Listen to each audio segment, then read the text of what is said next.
And here in Nevada, several state leaders have taken issue with this very topic, with some trying to spearhead initiatives to put a stop to it. Jaden Urban joins us now here in the studio. Jaden, could these cases create a domino effect for our state?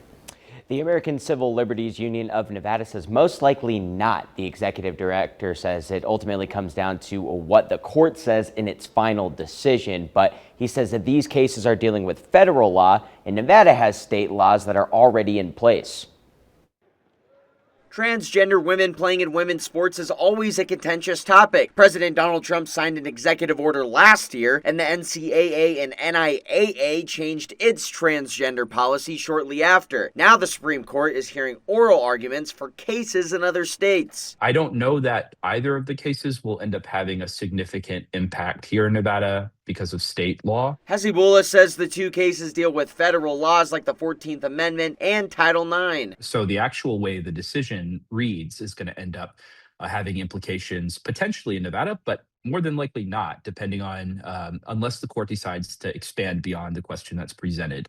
The items at issue in those cases, again, it's focused on 1 to 2 pieces of federal law. But there are efforts in Nevada to make the change. The ACLU of Nevada believes there will be a challenge to the NIAA ruling that's impacting high school students. Governor Lombardo announced he's leading an initiative to get a measure on the ballot. To do that, the petition would need almost 150,000 signatures from registered Nevada voters. The ACLU argues that Nevada does not have any data showing incidents where it was an issue. If they think that this is the most critical issue impacting Nevada, that's a real strong sign of where their leadership lies. About a year ago, the NCAA president said he believed out of about 500,000 student athletes, less than 10 are transgender. Our center, an LGBTQIA plus advocacy group, sent us a statement. In part, it says, quote, "The number of transgender student athletes affected by these bans is extremely small, often just a handful of students statewide. Yet the level of political attention given to this issue is widely disproportionate to its actual impact," unquote. Lieutenant Governor Stavros Anthony started a Women in Sports task force last year as well.